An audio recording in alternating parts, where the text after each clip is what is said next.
ফের উত্তপ্ত হলো ভারত ও বাংলাদেশ সীমান্ত। কেন উত্তপ্ত হলো? কারণ বিএসএফ যখন চিকেন স্নেকের কাছে শিলিগুড়ি করিডোর সীমান্তবর্তী এলাকায় কাঁটাতার দেওয়ার কাজকে সম্পূর্ণ করতে যায়, ঠিক তখন বাংলাদেশিরা বিএসএফ কে লক্ষ্য করে পাথর ছোড়ে। আমি এখনো ঠিক বুঝতে পারছি না যে ভারতের জমি ভারত কাঁটাতার দেবে কিংবা পাঁচিল তুলবে, সেটা তো ভারতের নিজস্ব সিদ্ধান্ত। সেখানে বাংলাদেশিদের বোঝার কি আছে? এবং এই ঘটনা ঘটার পর বিএসএফ এর উচিত ছিল তৎক্ষণাৎ গুলি চালানো, কিন্তু বিএসএফ অত্যন্ত সংযমী আচরণ কিন্তু করেছে।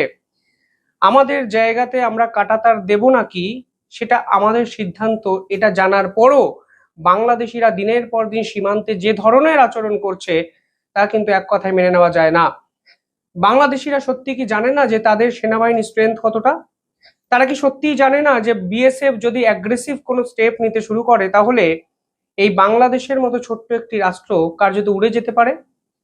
এত কিছু জানার পরেও আজকে শিলিগুড়ি সীমান্তের কাছে একদম চিকেন স্নেকের কাছাকাছি একটি জায়গায় বিএসএফ কে লক্ষ্য করে পাথর ছোড়া হলো।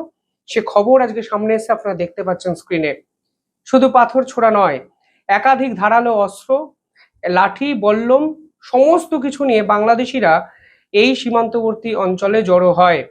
এবং এখানেই আজকে সব থেকে গুরুত্বপূর্ণ যে প্রশ্নটি উঠে যায় তা হলো যে বিজেপি যদি এদেরকে প্রশ্রয় না দিত, বাংলাদেশের পক্ষ থেকে যদি এদেরকে না উস্কানো হতো, তাহলে এরা কি এই সাহস পেত?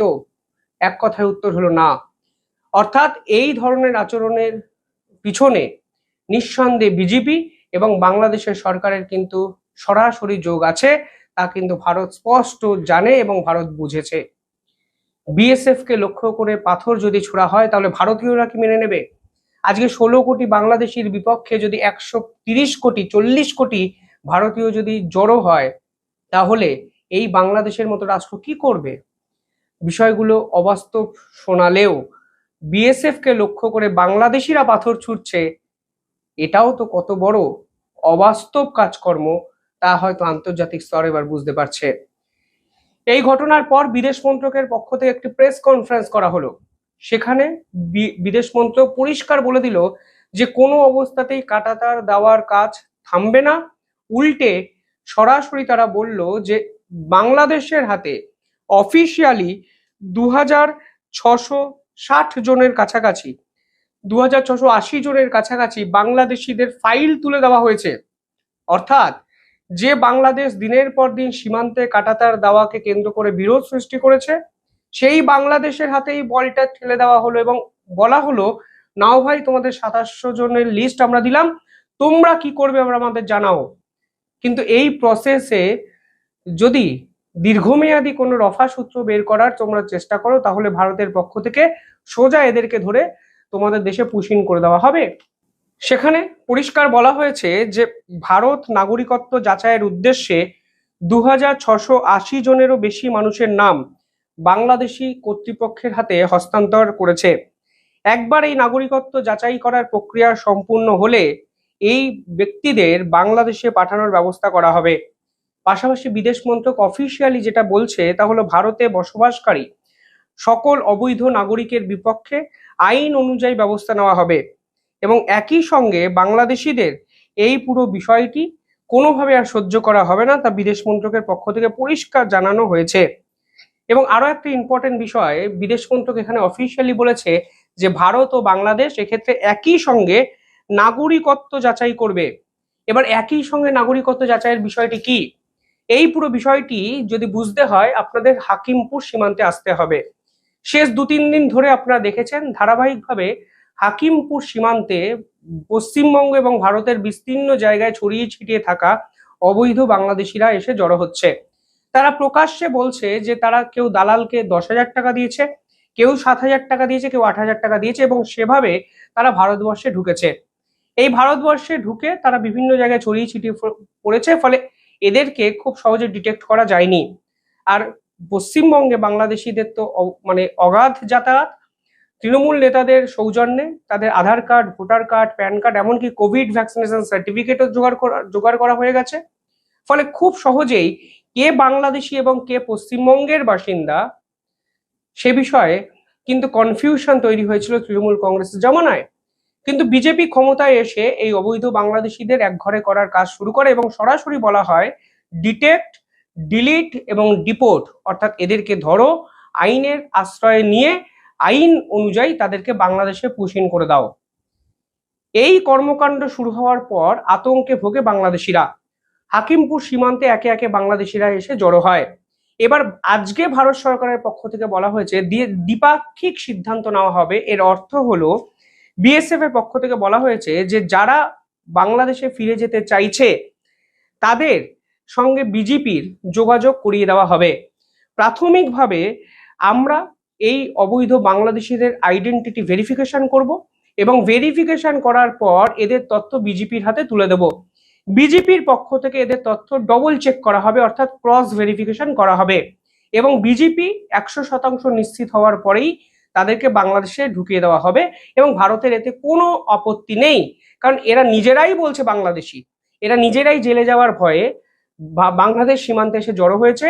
ভারত সরকারের পক্ষ থেকে কাউকে খুঁজে আনতেই হয়নি হাকিমপুর সীমান্তে, তার আগেই এরা বিভিন্ন জায়গায় দালাল মারফত এসেছি সারেন্ডার করে দিয়ে বিজেপির কাছে নিজেদেরকে আত্মসমর্পণ করার জন্য রাজি। ফলে আজকে বিদেশ মন্ত্রকের পক্ষ থেকে ঠিক একথাই বলে দেওয়া হয়েছে যে আজকে বাংলাদেশের হাতে বাংলাদেশিদের তুলে দেওয়া হবে আইন অনুযায়ী এবং এক্ষেত্রে 2680 জনের একটি প্রকাণ্ড লিস্ট ইতিমধ্যেই তুলে দেওয়া হয়েছে। পাশাপাশি আজকে সীমান্তে যে হোল্ডিং সেন্টার তৈরি হয়েছে সেখানে প্রায় 550 জন অবৈধ সন্দেহজনক বাংলাদেশিদের জায়গা হয়েছে এবং থার্সডে অর্থাৎ বৃহস্পতিবার এই পুরো বিষয়টি আরো অতিরিক্ত আকর্ষণের কেন্দ্রবিন্দুতে পৌঁছায়, কারণ গোটা বাংলা থেকে প্রায় 250 জন আনডকুমেন্টেড বাংলাদেশিকে এই হোল্ডিং সেন্টারে পাঠানো হয়েছে। এদের কাছে 1 মাস সময় আছে, এদেরকে নিজেদেরকে প্রমাণ করতে হবে যে এরা ভারতীয়। সমস্ত তথ্য ডকুমেন্ট যদি সঠিক বেরোয় তাহলে নিজেদের জায়গায় ফিরিয়ে দেওয়া হবে, না হলে ঘরের ছেলে ঘরে ফিরে যাওয়ার মতো এদেরকে বাংলাদেশে ফেরানোর প্রস্তুতি ভারতের পক্ষ থেকে অফিসিয়ালি নেওয়া হয়েছে। ভারতীয়রাও কিন্তু এই পুরো বিষয়টাই এগিয়ে আসছে। কালকে কোচবিহার জেলার মাথাভাঙায় 1 নম্বর ব্লক, সেখানে এক নজিরবিহীন ঘটনা সামনে এসছে। সেখানে 7 গ্রাম অঞ্চলের বাসিন্দারা নিজেদের জমি বিএসএফ এর হাতে হস্তান্তর করছে এবং তারা বলছে যে দিনের পর দিন এই অঞ্চলে কাঁটাতার ছিল না, এর ফলে বাংলাদেশিরা ভারতবর্ষে ঢুকে বিভিন্ন অবৈধ কাজকর্মে লিপ্ত হয়েছিল। এমনকি এটাও বলছে যে তারা গরু পাচার করেছে, তারা ভারতীয় সম্পদকে চুরি করেছে। ফলে আমাদের সিকিউরিটি কনসার্নিং ইস্যুতে এক বড় সড় সংশয় তৈরি হয়েছিল, কারণ এই অঞ্চলে কাঁটাতার দেওয়া ছিল না। ফলে এই অঞ্চলে এখন কাঁটাতার দেওয়া হোক। শুভেন্দু অধিকারীর বিজেপি বা সরকার অত্যন্ত ভালো সিদ্ধান্ত নিয়েছে এবং ভালো সিদ্ধান্ত নিয়েছে বলেই আমরা নিজেদের জমি ভলেন্টিয়ারি বিএসএফ এর হাতে তুলে দিচ্ছি এবং সেই তথ্য কালকে আমাদের সামনে এসেছে। ফলে যখন একটি সরকার সুরক্ষার জন্য, জাতীয় সুরক্ষার জন্য এই ধরনের সিদ্ধান্ত নেয়, তখন আপামর জনগণ যে স্বতঃস্ফূর্তভাবে এইভাবে এগিয়ে আসে তারই কিন্তু নিদর্শন সীমান্তবর্তী অঞ্চলে আমরা ধারাবাহিকভাবে দেখতে পাচ্ছি। ইতিমধ্যেই 27 কিলোমিটার জমি বিএসএফ এর হাতে হস্তান্তর করা হয়ে গেছে, যার মধ্যে 18 কিলোমিটার জায়গায় কাঁটাতার দেওয়া হচ্ছে এবং 9 কিলোমিটার জায়গায় ফাঁড়ি এবং একাধিক পরিকাঠামো তৈরি করা হবে বিএসএফ এর পক্ষ থেকে। এই পুরো বিষয়টা নিয়ে বাংলাদেশ সরকার নোংরা রাজনীতি করতেও শুরু করে দিয়েছে। কাঁটাতার দেওয়াকে কেন্দ্র করে বিএসএফ কিছুদিন আগেই গুলি চালাতে বাধ্য হয় এবং সেই গুলিতে 2 জন চোরাচালানকারী, যার নাম মোহাম্মদ মুরসালিন যার বয়স 20 এবং নবীর হোসেন যার বয়স 50, এরা নিহত হন। বিএসএফ পরিষ্কার বলেছে যে এই অনুপ্রবেশকারী ইস্যু যদি বিজেপি না থামায় তাহলে আমরা জাতীয় সুরক্ষার জন্য গুলি চালাবো। কালকে বাংলাদেশে এই 2 ব্যক্তির বাড়িতে পৌঁছে যায় জামাতের নেতারা। ঈদের দিনকে তারা বেছে নেয় এবং আন্তর্জাতিক মিডিয়া মানে আল জাজিরা, বিবিসির মতো পত্রপত্রিকা তো বসেই থাকে এই ধরনের খবর করার জন্য এবং ভারত বিরোধিতার এই আগুনটাকে আরো উস্কে দেওয়ার জন্য আন্তর্জাতিক মিডিয়ার শরণাপন্ন এই জামাতের নেতারা হয় এবং এই পুরো ঘটনাগুলোকে আন্তর্জাতিককরণ করার চেষ্টা বাংলাদেশের পক্ষ থেকে ফের করা হচ্ছে। তা কালকের এই ঘটনায় কিন্তু ফের একবার স্পষ্ট হয়ে গেল। অর্থাৎ একদিকে সীমান্তে কাঁটাতার দেওয়াকে কেন্দ্র করে ভারতের বিদেশ মন্ত্রক স্পষ্ট বুঝিয়ে দিয়েছে কোনো হুঁশিয়ারি, কোনো বাধার কাছে ভারত মাথা নত করবে না, এবং অন্যদিকে যে কাঁটাতার দেওয়াকে কেন্দ্র করে বাংলাদেশিরা বিএসএফ এর বিপক্ষে পাথর ছুটছে তারও পাল্টা কিন্তু আজকে ভারতের পক্ষ থেকে দেওয়া হয়েছে অফিসিয়ালি প্রেস কনফারেন্স করে, এবং 2680 জনের অফিসিয়াল ডাটা বাংলাদেশের হাতে তুলে দিয়ে মাস্টার স্ট্রোকটি ভারত করেছে এবং বোঝানোর চেষ্টা করেছে, দেখো ভাই তোমরা আমাদের গায়ে পাথর ছুটতে পারো, আমরা তোমাদের ডকুমেন্ট দিলাম, এবার তোমরা যদি এটাকে অ্যাকসেপ্ট না করো তোমাদের বিপক্ষে আন্তর্জাতিক স্তরে অ্যাকশন নিতেও ভারত কিন্তু পিছু পা হবে না। অর্থাৎ বাংলাদেশের কাছে কিন্তু আর কোনো অপশনই থাকলো না, কারণ ভারতের বিদেশ মন্ত্রক অফিসিয়ালি পুরো বিষয়টা টেক ওভার করলো এবং বাংলাদেশকে অফিসিয়ালি এই বিষয়ে কিন্তু জানানো হলো।